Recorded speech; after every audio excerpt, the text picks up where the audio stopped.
take the red pill, you stay in Wonderland, and I show you how deep the rabbit hole goes. Welcome to Life in Red.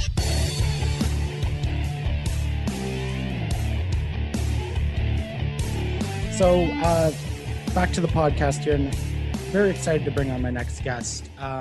She's an actress, a comedian, a writer, a producer, a director, Trish Rainone. Did I miss anything? And how do you keep up with regular life with all those titles? I don't know.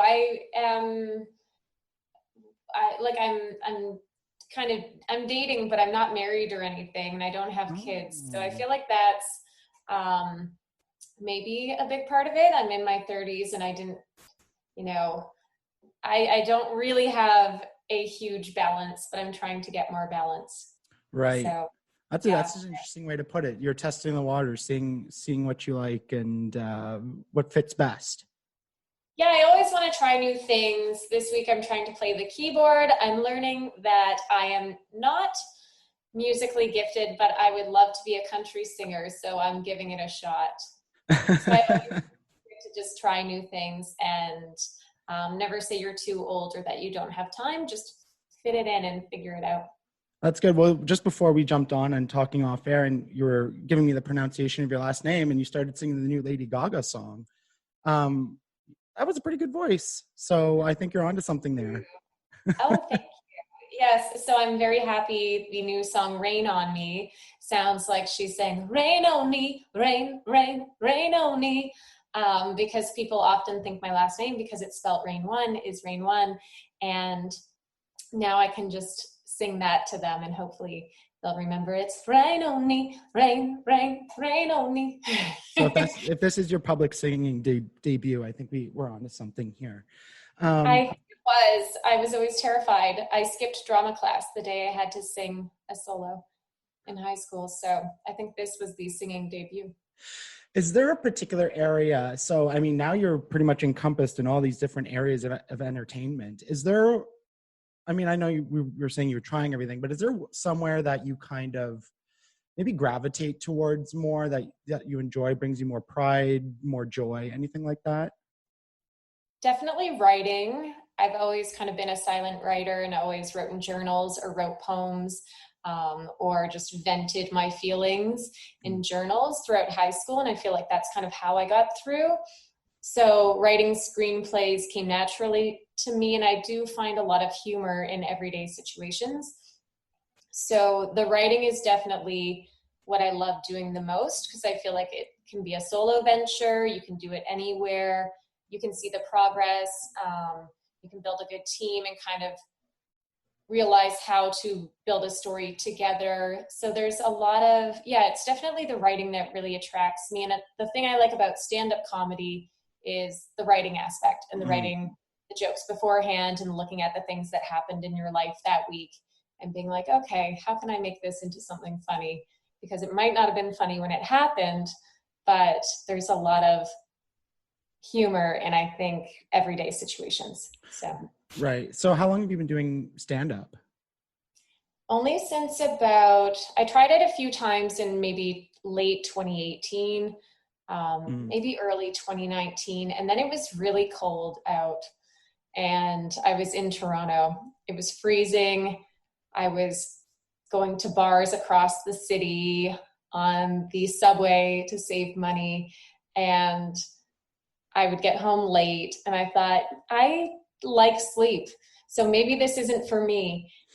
And you would think back afterwards and be like, I wasn't funny. But then because of COVID and staying at home, I saw a posting on a website for female creators called Hoo Ha Ha. It's Elizabeth Banks who's behind it. Oh. And so I'm a member of that site, and I saw a job posting a posting for a collaboration and for stand-up comedians.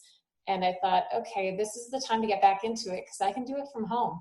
So I've been doing a bunch of shows now over Zoom, or some of them are pre-recorded, and you send in the sets. So it's been a lot of fun, and I've been having a great time with it. Right.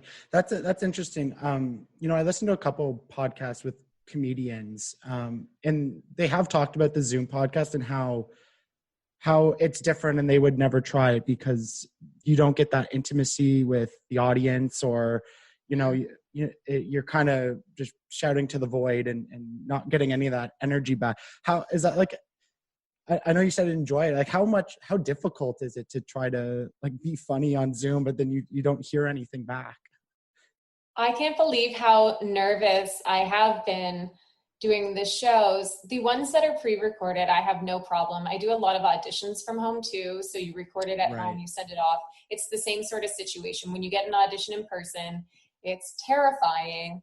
And when you're over Zoom, it is terrifying a little bit because, first of all, you don't have that in-person connection with the audience, but you are aware that they're there. And you can kind of see a number of how many people are streaming in. But there's sometimes a delay with the laughter, or they don't want to laugh because they think they're going to interrupt you.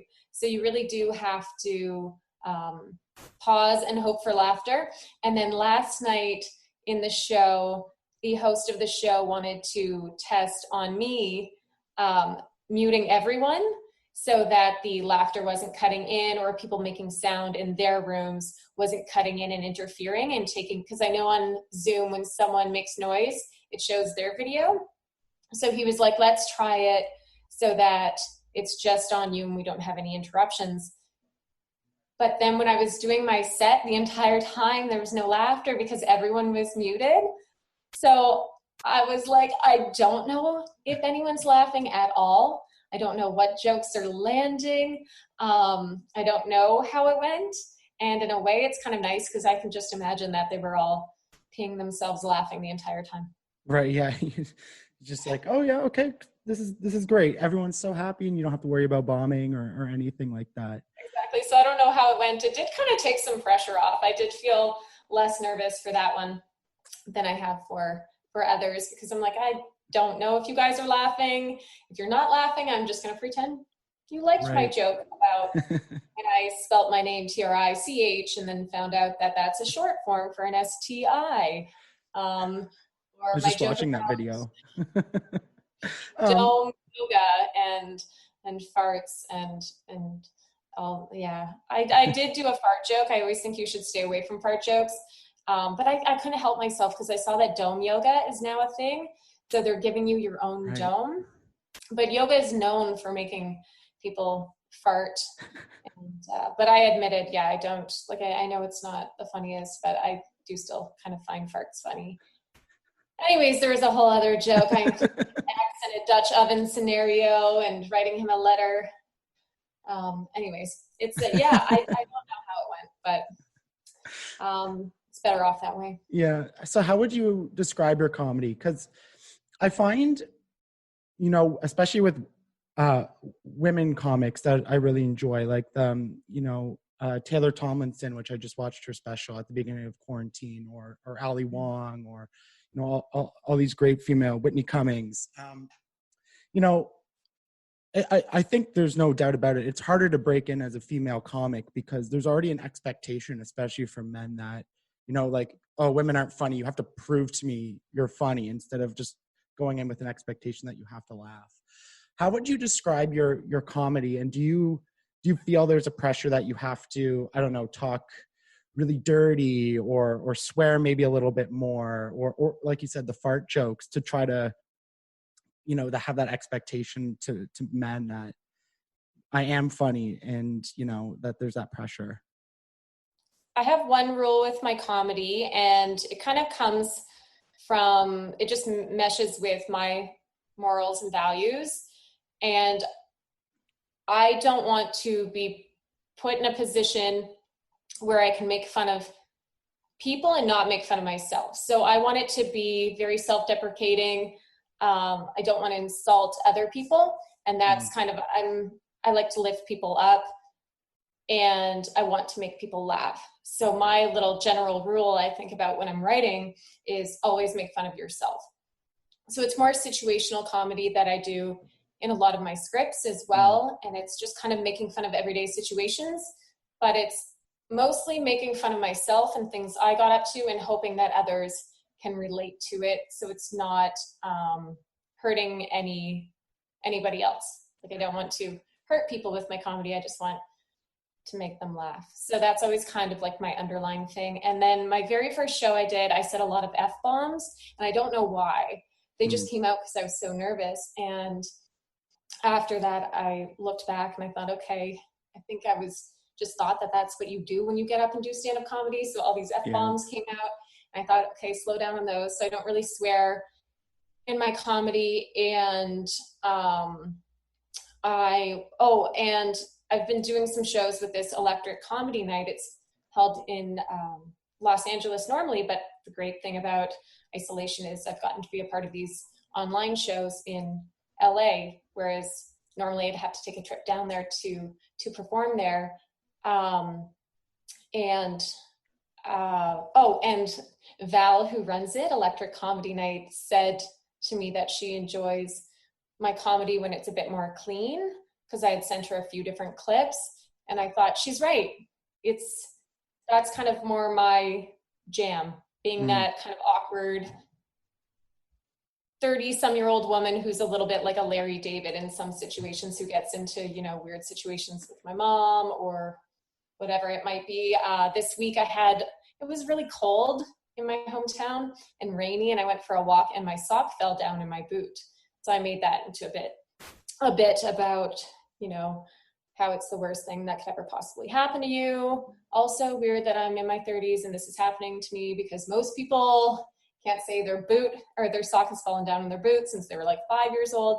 So it's a lot of stuff, just making fun of myself. And then I talk a lot about dating. And then I brought it into like writing a letter to an ex about how I wish you a lifetime of your sock falling down in your boot, because that is like the absolute biggest form of torture. So yeah, it's just all very situational. Right. I must dating in Sault Ste. Marie. That must be quite interesting. I've never been up there, but it's funny. Like I was saying, I have a background in radio, and it's funny how much dating stories or jokes or mishaps or bad dates, how much that lands with people, how we all experience it. I don't know how that's a common link between all of us. We've all had bad dates. I agree. I really think it is. Everyone's had bad dating stories, or even if they're married, they have stories from before they were married, or they had stories about being married. I also did start a podcast during isolation called Your Dating Stories, and people write in their dating stories, and then I just narrate them on the air because I find it so funny, and something like you said, that really does connect us all. So that's something I do touch on a lot in my comedy. I said I didn't make fun of people, but I kind of am stretching the truth there. I do make fun of some exes, but I mostly make fun of myself as well.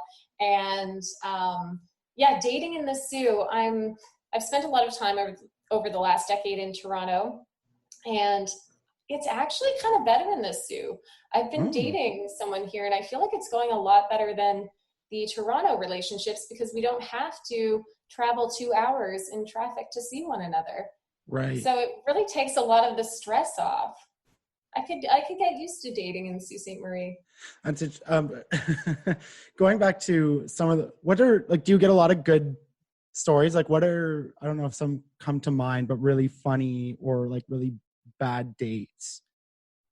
Oh, one of the worst dates I went on, this guy was really, really hyper and really bizarre. And he was telling me that it's his goal in life to make $36.5 million, and that he would do anything to make that money. He was not afraid to lie to anyone. Basically, it was his goal to make $36.5 million, and he would do whatever it took to get that money, and he doesn't feel guilty about lying to people's faces or trying to get what he wants and lying to get there. And he's telling me this on the first date. And then he was the one who suggested a really fancy restaurant. He said, you really could use a fancy meal. And I could use a fancy meal because I'm pretty, frugal. So I'm like, usually I go out for fancy meals when my dad comes to visit, and that's about it. So I was like, yeah, okay, you got me there with the meal thing. Is it that obvious? So I went, and then he told me that after telling me all about the $36.5 million and being a massive liar, he said that he washed his wallet and could not pay for the dinner, which is fine. I'm all for equal opportunity and paying, but don't say it's because like if you washed your wallet, I'm gonna test it. I'm sure your cards still work. Come Right. on. Oh, it's so, He was as a a bad guy, like you see that stuff in movies, but like, cause I mean, I don't date men or shitty men. So I hear those stories from, women or my friends and stuff. And I'm always like, as a guy, I'm like, really? Like, I always thought it was like something in the movies, like something you see like, in an Amy Schumer movie or like some bad rom-com. Oh, I can assure you that these things happen in real life. I've had so many weird dating experiences. Even my mom has weird dating experiences, and I didn't really think she dated much before getting married. But she told me a story from my podcast, and I was like, really? That happened? Okay. So yeah, it's definitely something that connects us all, and I have had my fair share of really weird dates. The worst I ever had was literally she just didn't really talk, and like, so I don't even have anything to share. I just would be like, try to ask all these questions, and I'd get like one word answers. I'm like, why did you say yes? I don't understand. Right. That's actually a common thing I hear amongst my guy friends. They say the worst date they've been on is one where the person didn't talk, and well, they won't have that problem with me. So I guess I'm doing something right. Although I have a feeling maybe I talked too much. And I dated a guy who didn't talk, and that was definitely an issue. Yeah. I think that's common, communication. It's everything, especially when this is our field, like you're in radio and podcasting, and this is what we do. We talk Right. a lot. Come on, people, you gotta talk. Yeah, my last relationship, our first date, like we pretty much talked about every taboo subject that you shouldn't be talking about on a first date, whether it was past relationships or sexual conquests or intimate details. But because we were both doing it, it was great, because like we just endless talking instead of like, oh, can I bring this up? So now, like moving forward in my life, I'm just like, you know what? Like I want an oversharer. I want someone who just will say anything because it doesn't really bother me. And I'm pretty much the same way. Yeah. It's I think it's better that way. We've all dated before. So yeah, I love sharing stories and not necessarily all dating stories, but I do find that my relationships that work out better are the ones where I feel like I'm comfortable to tell them a lot of stories about my life and about the past, and just, where I feel like very, very comfortable sharing things. The one thing the person I'm seeing now, we don't agree on so far is country music. But I think we can get past that. So he doesn't like country music, and you do like country music. Yeah, I love it. I told him it's my dream to be a country singer, but I'm just not so musically inclined. So now I'm trying to learn how to play the keyboard. I think I mentioned that to you. I'm not recording yet, but that's that's a goal. So we'll see how that goes. I don't think it's a deal breaker. I feel like that's a very easy thing to work around. I'm not the biggest fan of country music either, but I can appreciate what it offers to people. I just watched the Garth Brooks documentary on Netflix, and I'm a child of the 90s. I was quite young, but so who Garth Brooks is, but then when you understand how big he was, and you're like, like, he had like 750,000 people in Central Park turn up to see him. And you're like, holy shit. Wow. That is impressive. Yeah. So, that's the. And of course, he sang Friends in Low Places. And I don't care who you are, if you do not like country music, you cannot not sing along to that song when it comes on. I mean, even if you don't like country music, I think it's just one of those songs that comes on in the bar. You know, everyone's singing and dancing and Yeah, exactly. you can't not sing along. Can't not. I'm like using I'm not a writer. I don't know how to use English. Can't not. You know what I mean, Yeah. right? Well, I'm speaking of that, I'm super interested in your writing process because that's something, you know, you hear about a lot of people talk about like big people when you listen to like Joe Rogan and whether it's comedy. Like I'm interested in the process and you know, so you have something happen to you. How do you develop that into like a funny story that like do you just tell it word for word, or do you really kind of try to dissect it and you'll like try to write out a joke and crumple up the paper, throw it away and try again, you know? Like what is that process of whether you're turning it into a script or a web series or whatever? That's a good question. I used to work at a modeling agency and I wrote a comedy web series about that. And I kind of forgot about it. And then I found it on my computer recently. And a lot of the situations, so it wasn't a lot of situational comedy. So a lot of the situations that happened to the lead character, who I wrote after myself, did happen. But the way I end up retelling it seems a little bit more, I cut out the boring stuff and I just keep the kind of tragic stuff. But yeah, it's a lot of, I don't know, I start writing and it flows, but then sometimes I've had people look over my scripts. You know, if a producer brings me in and they're interested in one, they might tell me like the structure is off and you need to do this. So sometimes I do write, if it's a specific thing, I kind of look at structure. There's a great book called Save the Cat, and that's what a lot of people, it's a writer's book, and there's supposed to be like a certain structure you use for this or that. Or if I'm writing something that's, you know, a heartfelt Christmas movie, I will look at the beats of the popular Christmas movies out there and get a script. I get a lot of, I do audition quite a bit, surprisingly, because I don't book that much as an actor, but I get the auditions. So you get the scripts and you can kind of go through them and write down, okay, on this page, this is supposed to happen, because there is a structure you're supposed to use for whether it be horror or, you know, a Christmas movie or a comedy. So it's good to look at that for structure, but I also like to kind of write from the heart.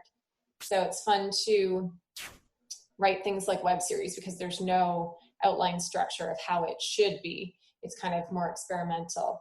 Right. So for that one about the modeling agency, I never did make it, but it's, yeah, I don't know. I feel like it, to me, I just write what I know, but I kind of see it in my head in a way that's more of a, you know, and that's more entertaining than how it happened when I was. Right. A little more exaggerated.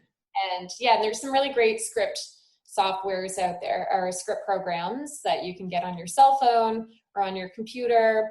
And some of them you get free trials. So you just keep signing in with a different email address and then saving your work, downloading it. So even if you can't put shell over the money for the programs, you can just kind of Google what's the best program to write a script on. And they really do help you with the structure. And I feel like it's not intimidating. Just Right. Take a whirl at it if you've always wanted to write. Right. And you can always improve that, and you can get mentors and, you know, take their notes, but always trust your gut. Mm-hmm.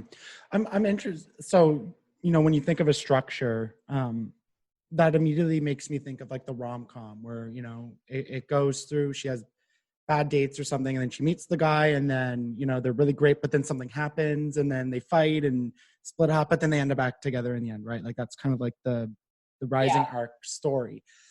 But you know, so I assume just quickly that that's kind of what, when you're pitching things, like that's what people are looking for, not necessarily just the rom-com, but like that cookie cutter cliche kind of structure.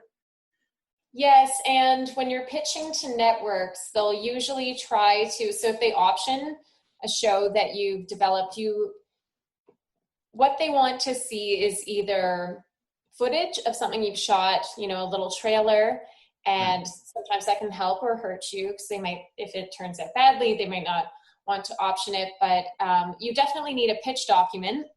So you have like your one pager summing up what the show's about, and then a document that goes through the characters, the summary, the season arc, the tone, a couple shows you could compare it to that it's kind of a mix of. So you definitely always want to say it's a mix of like Friends and Seinfeld. If it's a comedy, just pick the most popular. Just kidding.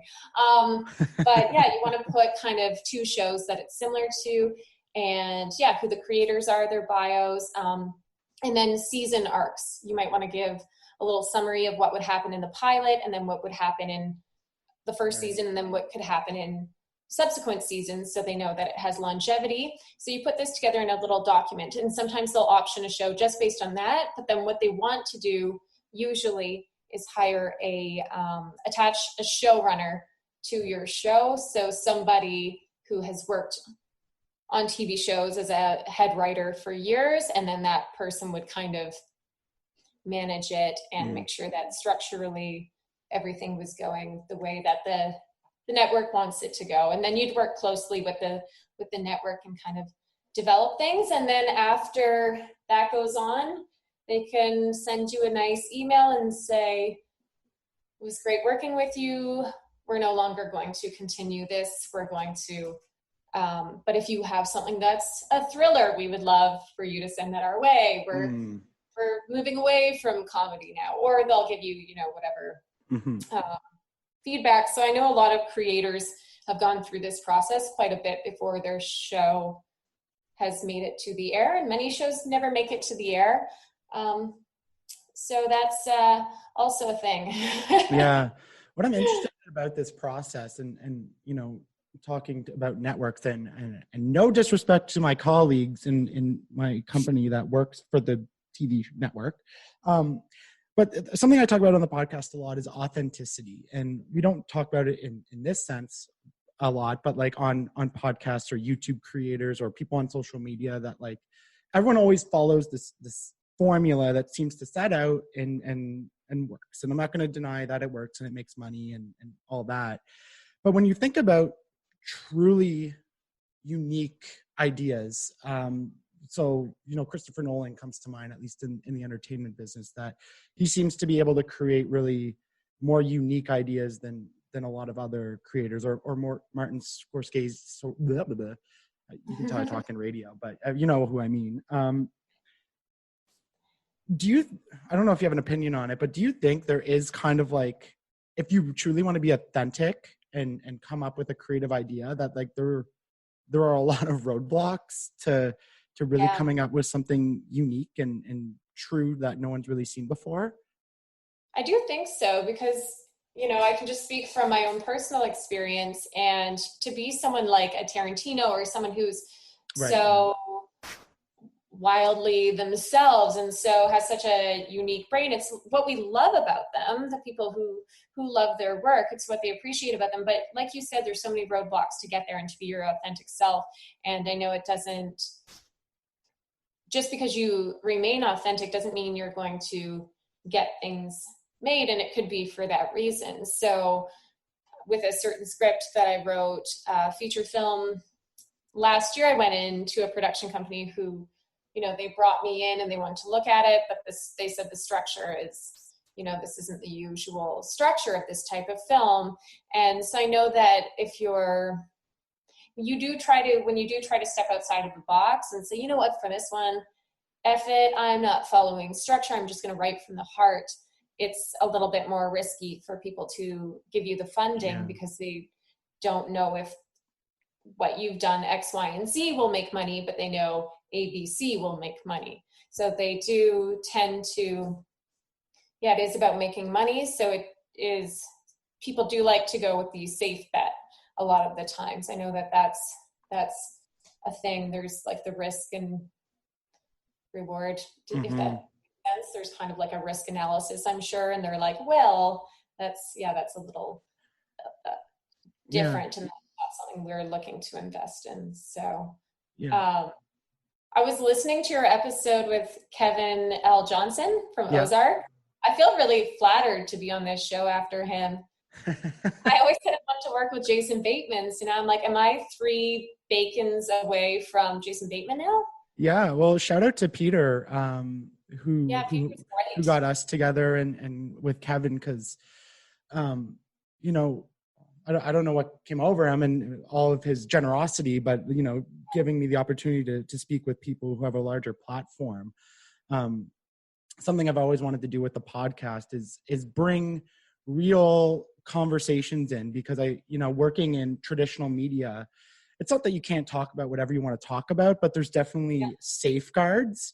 Yes. And the one thing that I really dislike about, talking about, traditional media is the time restrictions, right? It's like, I bring you on, I'm like, hey, you got 3 minutes, so give me your best stuff and make me like you. And then you're just like, try to, You become so promoty and you're like, I'm doing this. yeah, God. exactly. And then but really people are like, it just like brushes over them, right? So I always just wanted to really get to know people and give them an opportunity to say how they feel on certain subjects, and really, have people walking away being like, okay, I know this person, or I've learned something, which is not often you get in traditional media, right? It has to be funny, entertaining, quick, or it just moves on and you get lost in the cycle. So that's how I felt about listening to his, and why I brought it up, because we were talking about the roadblocks. And one of the things I loved the most about that episode was that he didn't just discuss his success, because now the world sees him as this successful actor who's in this huge show. And he talked about even the theater productions that he auditioned for that he didn't get because of dancing wasn't. So I feel like it's really important to talk about the hardships, and there are so many of them, whether it be, for writers, actors, I think anyone in any business, basically, there's definitely a lot of roadblocks, and there's no handbook when you get into this business that says, this is what you have to do, and this is how you'll arrive here. There's so many other factors involved, or a lot of the times you're cast in something, then you think this could be a big break for me, and then a lot of your scenes are cut. So you just really feel like it's sometimes 2 steps forward, 8 steps back. And so you really have to just, I guess, enjoy it and love what you're doing. But there certainly are a lot of roadblocks. Yeah. And that was something from, someone who's outside of that industry. I had no idea that you could do all these scenes and they would just cut them. And then you're watching the movie, you're like, oh, guess I didn't make it. I'm like to me, that blew my mind. They don't tell you. Well, sometimes they will, because if it's a TV series, casting will say, okay, we can bring you in for another role. I know that's happened to, I think a friend of mine had casting reach out and say, you can audition for the show again because your scene didn't make it. I was in a show where I had a few scenes, and they messaged me and they said, we loved your scenes, we loved your work, more than once. And then I watched it, and 2 tiny scenes made it out of the few, 5 maybe it was. So even if they tell you, you don't know till it screens. So yeah, even if you talk to them, they say, we loved your work, you were awesome. Then you see it, you're like, oh, okay, it's, I'm not so much in there like I thought I was going to be. But even directing, I directed a short film this past year, Milk. It's a love story. I wanted to do something different from comedy, so it's a little bit of a tragic idea. And it's an idea I had with a friend of mine before he passed away. We were writing a feature film together, and we said, okay, let's do a short in the meantime. And then we thought, let's do this little tragedy. And then, so after he passed away, I thought, okay, I have to make the feature film and I have to make this short film that we talked about. So then I sat down, and we had never written the short film. We just talked about it. So I sat down and wrote the script, and then I filmed it, and it was starring Bobby Del Rio and myself. And when I was going through the edit, there are some scenes where I, as the director, cut out, not because I didn't like anyone's acting, But if it's not necessary for the story to go forward, you just cut it sometimes. And I think it's just a timing thing. And it really, that kind of opened my eyes, because it's hard to not take it personally sometimes, or think like, ooh, did I, you know, shat the bed. Right. And then you realize when you're doing it, you're like, there's nothing against this, you know, this, it's just, yeah, it's not about, I guess it's our ego that kind of takes Right. over as actors. And we're like, what did I do wrong? Right. Hey, do I suck? Am I terrible? But it's not about you. It's like about the overall story. So Right. yeah, directing's been a really good, that was a good lesson for me. And yeah. It was interesting to, so like when I saw Kevin got credited for being on Prisoners, I was like, I love that movie, I want to talk to him about it. And then he's like, oh yeah, like I was there for a day, and then they cut the scene. I was like, oh. And then I saw, when I, you know, doing my research and prep, that you were on Umbrella Academy you were credited as a swimmer, and I really loved the show. Oh really? Yeah. I don't see anything in that one. That one was pretty much like an extra thing, but that's one of the things that people have messaged me about the most. And I think somehow it got added, and by someone, because someone was sending, like, people were sending me photos from kind of all over, people I had met at film festivals over the years and stuff, like, hey, congrats on your role. Wow, you're in Umbrella Academy. Look at this, and sending me screenshots of it. So then I went and watched it. And it was the opening scene, so I think it was kind of noticeable. But sometimes I guess if you're not really expecting it, because to me, I'm like, well, I'm not saying anything, but there was a baby being born and you're reacting. So then they used some of my close-up reactions, and I wasn't expecting that. And then there's, like, today I watched the film Hammer that came out in the US last week and has been getting really great reviews.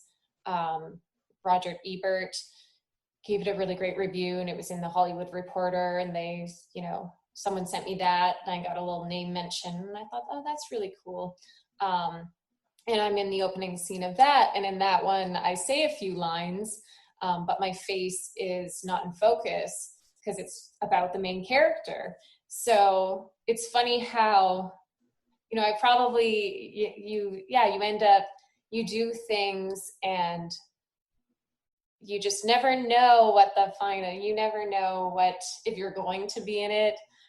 So when they sent me the film, it's always nice to see that your part did end up in it, but sometimes you might not be in focus. You know, if you're playing a small throwaway character that's not there, you're not, the story isn't about you. So you just never know to what degree you're going to be in it. And if you're not a producer on the film, like if you're acting and producing, you'll look back at the footage or watch it on the monitor right after. You'll watch the playbacks after your scenes. If you're stepping onto someone else's set as an actor for one day, you're not doing that, so you don't really know exactly what they're capturing of you on camera. But you still want to promote it and get excited about it. And so it's always a nice little surprise when it releases to see if you're in it, to what degree. And then there's, like, I did this show years ago, like a reenactment horror. I was being haunted, and I'm like in my house, and this ghost is after me, and then it's like scratching my feet, and then I'm like brushing my hair, and I see scratches on my arm, and then late at night it's making like growling noises. And that show is the one that people constantly send me screen grabs of, like, hey, I'm watching this show on Netflix. Oh my gosh, is this you? And it's like years later, and that's one that I didn't know was going to be on Netflix when we shot it. So now it's something that people message me about probably the most, which is not what I had expected. So just fun. It's a nice little surprise. Being an actor, you just never know. Which is the most, from these two conversations is the most mind-blowing thing to me, that you just find out, like with the rest of us. You're like, oh, hey, I'm on the show. This is great. Cool, I am in this, or I'm not really in this, or, oh, it's so disappointing that those scenes got cut because I loved that outfit in that scene and now it'll never be seen. Oh. or whatever. Or like, hey, that was a really cool scene and I really connected with that actor and I thought that was my Oscar performance. Guess not. Did you always know this is something that you wanted to pursue? Or did it kind of just, when I was talking to Kevin, he just kind of fell into it? I definitely didn't fall into it, because although things do come full circle. So I definitely sought after it, but I waited a long time to do it because I was afraid. I didn't know how to get into it. I never thought I would be someone who would live in Toronto. I thought it was way too big, or let alone like know people in LA and go and visit there. Like I was not a city person. So I just kind of thought, I remember I went to a psychic when I was 18 and she was like, you have to be in film. You must be in film. You must be on screen and behind the camera. And that is what you must do with your life. And you have to quit everything else right now and just do it because this is your destiny. And I was like, that's weird, because I always thought it would be really cool to be a TV actor, like from the time I was probably 12, 13, but it was kind of something I kept inside. So I'm like, interesting that she said that. And I think I actually said to her, I'm from Sault Ste. Marie. There's no way I can ever be in film. I'm not planning on ever moving to a big city. So not going to happen. And she's like, you can, and you will. And then a few years later, they created this Northern Heritage Fund in my region, in our region in Canada.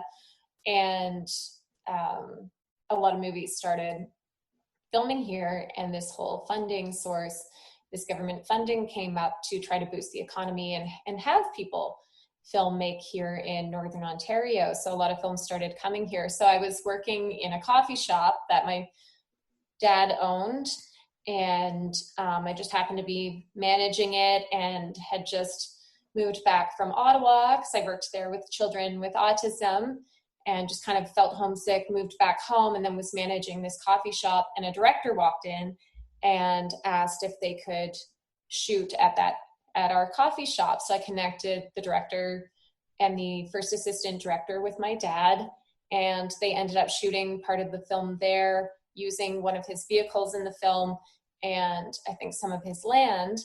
And then he said, well, there's one condition, you have to put my daughter in your film.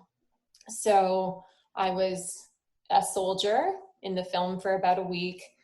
And now I didn't realize how small the film business is, because now a lot of the lead roles that I'm going out for, auditioning for in some really cool projects, that same director is directing these and is now bringing me in for auditions for these roles. I would really love to get, and I would love to work with him again, because he's such a fantastic person, and he's been to my family dinners up here in Sault Ste. Marie and got to know my family a bit while he was shooting here years ago. But I'm not getting those auditions with him because my dad lent him that stuff.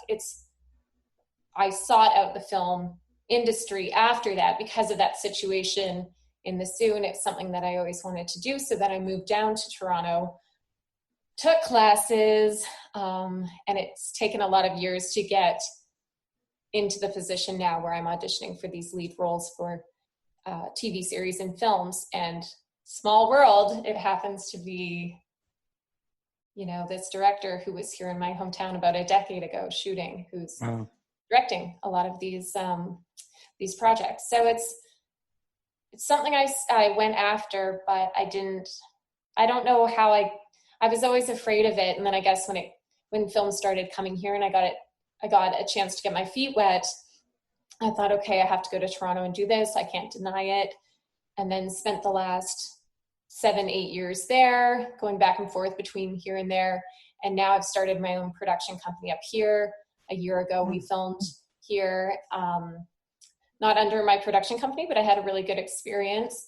And then I thought, my producing partner at the company I opened, 180 Sisterhood Productions, and I have been applying for that NOHFC, and we've been service producing films over the past year, getting those ready to go and ready to shoot when we can for, producers out of Toronto and LA who we're teaming up with, and we're bringing that business back up here to the Sioux. So now it's been a really great, I think I had to go away to gain the experience to come back here as a producer, but now I'm back home as a producer and hoping to bring quite a few productions here, hoping to get a film studio going up here, and just hoping to bring a lot of jobs to the northern filmmakers and creators that are up here. So you really kind of adapted as you went and tried to like fit your, I guess, see a need, fill a need type idea. And it's interesting that you're bringing it back up north, because that's not really an area you would think that a lot of people would want to go to film things. I'm not very familiar, but I know a lot of people film in Vancouver and Toronto. That's kind of it. But like circling back to that conversation with Kevin, and we were talking about how, Atlanta and Georgia and like that kind of area has now been expanding in the TV and film industry. Is that sort of what your goal is, to try to like get out of the city and like come explore? I've never been up there, but I imagine like the scenery is absolutely beautiful up there, and there's a lot of opportunity. It's stunning, and Letterkenny shoots up here. It's very popular comedy. A lot of you have, I'm sure, been following and have watched and are fans of. And there's quite a few projects now who have been shooting up here in Northern Ontario, who have gained funding from the NOHFC, Right, okay. Who have trained locals and hired locals. And I think it's been really great for the Northern community. And it's really growing. And I think especially now I was talking to the city of Sault Ste. Marie, and it sounds like more productions. There were already productions coming up here, as well as my productions that I have planned to do here, but there are more coming up here than were even going to come this year, because or in 2021 or end of 2020 when we can shoot, because of COVID and the social distancing. And they're starting to realize that, going to a place where there are trained film crew and film cast, but the city is a lot more spread out.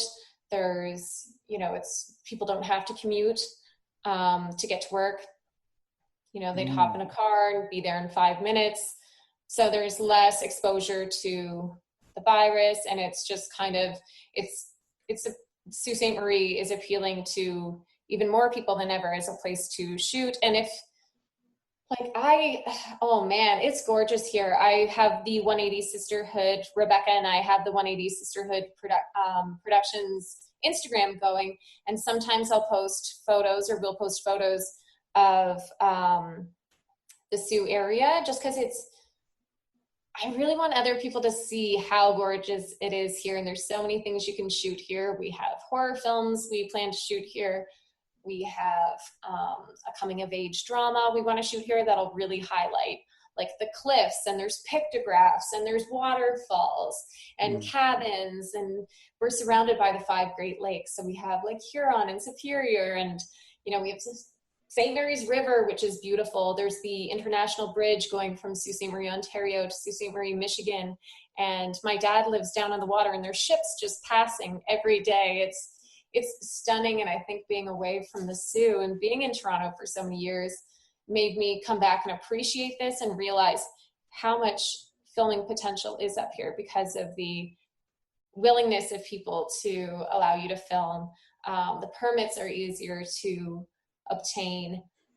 There's just all this nature and it's gorgeous, and people here are really really down for having you film at their places or in their restaurants, and the local community has been so great. So it's definitely a great place to shoot. Right. It's beautiful. And just the drive out to like if we go to a cabin for a weekend, just the drive out there, it's like a half-hour drive, and you pass this waterfall, and there's these Robertson cliffs, or if you go a little bit further, there's pictographs on these, it's absolutely a stunning city, and people here are willing to work, and there's funding, and it's not crowded. So I think there's so many great points about shooting up here, and I think more productions will come up here. Yeah, and it's funny, just before we started recording, I was just going through Twitter, and I saw the Writers Guild of Canada put out a tweet that was the Ontario government just approved industry guidelines for a safe return. So I saw that. Hopefully people will start getting back to work up there, and I really hope so. I really am aching to get back to work. I landed a lead role in a comedy, and it's set to shoot in Hamilton. So I'm waiting to see when we can. I've gotten some loose dates, some dates that they think we'll be shooting. So I'm just waiting to find out the for sure dates, and to see if we can go ahead this fall. But I am just dying to get back on set, especially as an actor, because that's literally a dream. It's so much fun. So especially on a comedy. So yeah, fingers crossed. And then of course, Rebecca and I have our productions we're hoping to shoot as well here in Sault Ste. Marie. So I don't know. I think that is a positive thing that they released that today, and the agents have been sending it out to actors, and I think they're a little hopeful. I think everyone was everyone was really worried that this could be the end of our industry as we know it. Yeah. And I think it's very important to be safe, but humans are very adaptable, and it seems like there are these adaptations that we're going to be taking on that are doable, and we're going to keep everyone safe and get back to work. Yeah, I agree. And especially when, you go to, it's not like Sault Ste. Marie is like an isolated community from the rest of the world, but when you're out of the city and away from kind of people living on top of each other, that it seems to be a lot safer. And I think other than Toronto, Canada is like we're doing pretty well right now. I mean, we're not Florida, who just had 9,000 cases yesterday. So, and they're already planning to get back to work and opening more things up. So, and I think a lot of people there had been working kind of the whole time because they didn't get the same government assistance that we were given in Canada. So there's been, I'm really, really proud of how, like, if you're not in one of the main, if you're not in Toronto, I think in Sault Ste. Marie, the highest the cases got to was 13 cases. And I mean, I'm sure there are people who aren't tested that could have it, but it seems like, and now I think there might be 3 confirmed cases. And I know that's just confirmed cases, but it was pretty scary a few months ago thinking like this could, get really bad or get like, I'm glad that we were told to stay at home and that everything shut down. Mm-hmm. Yeah, no, it seems to be paying off. Because we in Ottawa have been hovering between like 5 and 10 cases daily. So it's all good. Speaking of how, you were worried and people were worried about the industry and everything like that, I did want to kind of like, I like to give people kind of like a sense of hope and motivation. When listening to the podcast, I'm really involved with mental health and everything. So it's something I always like to do. Was there a time? You're so candid about it online. I think that's amazing. Oh, thank you. Yeah, it's a huge passion of mine. And aside from radio and the podcast, it's pretty much the big thing I do. Was there ever a time that you thought about maybe, like you were just really down about this whole industry, that you weren't going to make it, that you really wanted to give up? Was there ever a point of that in your life? And if so, how did you manage to keep going and continue on this path to follow your dream? It's a really good question. There were so many times when I wanted to give up, and now that I have a business partner and we've started a business, I feel like there's no, now I'm like, okay, this is something I'm accepting that this is what I'm doing with my life, rather than, I think it was so easy for so many years as an actor to put up that defense mechanism and say, I don't really care about this. I don't really like it. I'm going to give up and get a real job at any quote unquote real job at any time. I'm just doing this right now, but I'm going to quit. I don't even like it that much. I don't even care about it that much. So I think I did that a lot, and have finally just accepted in the last year or two, hey, this is what I am doing. This is a valid job. And I think a lot of the times it's because people said like, oh, well, once you go through this phase, like then you'll get a real job. But I've also realized that you can incorporate other jobs into, you don't have to just be an actor. You can say, I'm running the production company with Rebecca, and we're doing so many other things, applying for grants, and we're learning a lot, or we're experiencing a lot of, the same things anyone running a business would experience. But there have been so many times where I would just try to brush it off and act like I didn't really, I could give it, take it or leave it. And I think just accepting that this is what you want to do is really important, and realizing that it is something that is a real business, even if people don't understand it or try to talk you out of it, and to, appreciate your accomplishments and don't brush them off, and understand that it is really hard to even get auditions. And there have been times when I wanted to quit, but I feel like every time that I said, okay, this is the last audition I'm ever going to go on, that would be the one I'd book. And then I'd be all excited about the industry again. So I feel like every time I've kind of been like, this is it, I'm quitting. As soon as this is done, I'm not doing this anymore. And then that's when, you get a call to be a guest on E-Talk or something. And you're like, okay, I guess this isn't the end. Like, Pulls you back in. This is, I guess it's, so I think it's always just kind of been those moments where, and I've had a couple times where living in Toronto, I'd come back to the Soo for a summer to spend time with my family. And I was like, okay, I'm just gonna, I am going to stay and not work in film anymore. But now I've realized you don't have to choose. I can be here and work in film. I can be anywhere and work in film. You just have to sometimes take the reins and create those opportunities. Mm-hmm. I'm interested, just before I let you go, you're active on social media, you're doing all these different things. Like, what is the stress like for you? Like, do you feel there's a stress that you have to be on all the time, that you have to be involved in all these different types of forms of media and entertainment to try to get your name out there? Like you have a podcast, you're doing podcasts and interviews. Like, how much does that really take out of you? Are you able, I know I asked the question jokingly off the start, but like, are you able to find downtime to have like a life outside of all these different areas that you're taking on? I think you have to set boundaries, and that's something I'm learning to do, whereas I used to drop everything if something work related came up.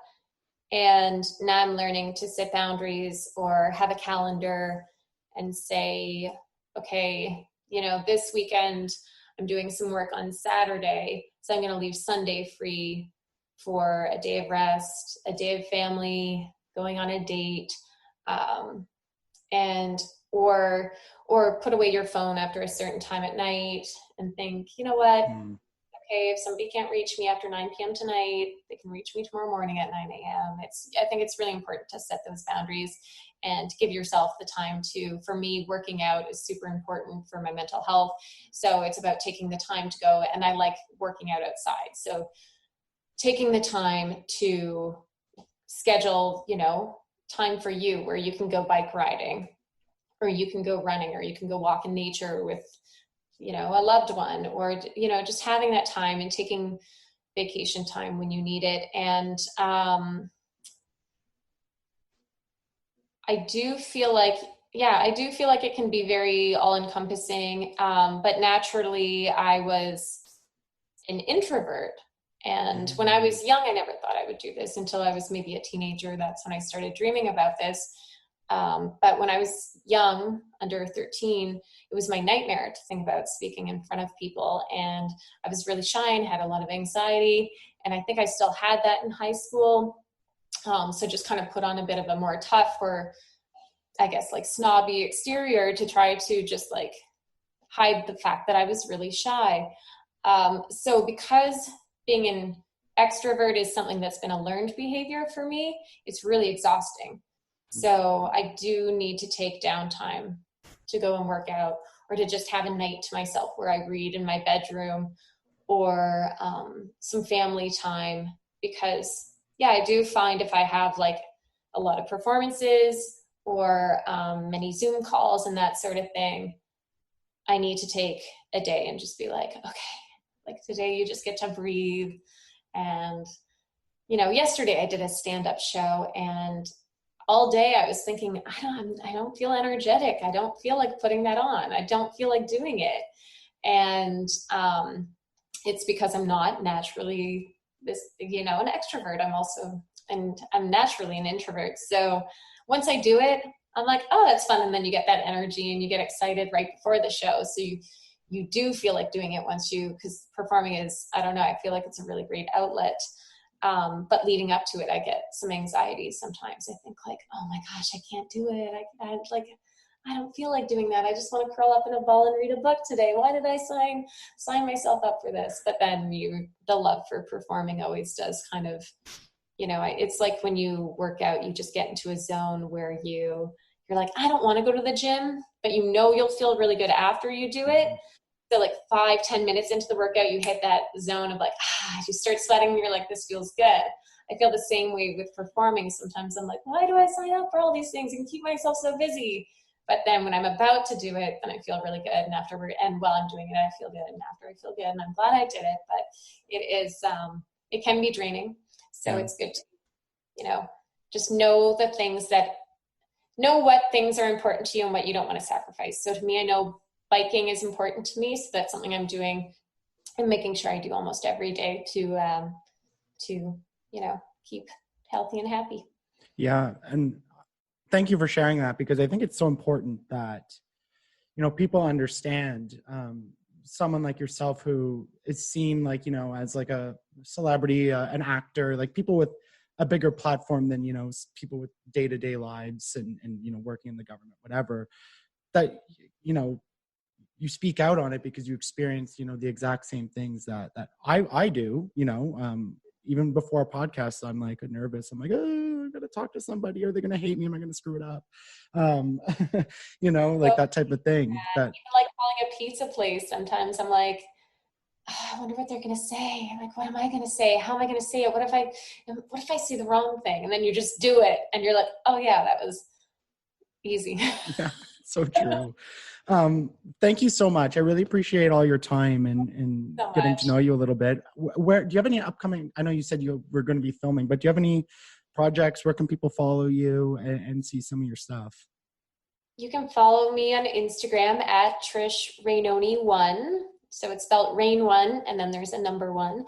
So I post a lot there. I try to, you know, keep posting day to day. And Rebecca and I have an Instagram for our production company at 180 Sisterhood, or it might be at 180 Sisterhood Productions. I think that's it. But if you search on Instagram at 180 Sisterhood, that'll come up, and we'll hopefully be posting more about some upcoming projects now that it looks like we might be able to get back to work. And that's it. Yeah, anything I'm working on, I'll post promo to Instagram. So the upcoming comedy that I'm going to be in, Pink is In, I posted a trailer to Instagram, and yeah, I'll always promote whatever I'm a part of on the Instagram page.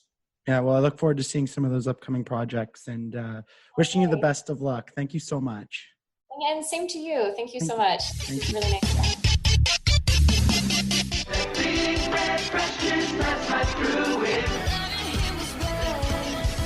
You take the red pill. You stay in Wonderland. I show you how deep the rabbit hole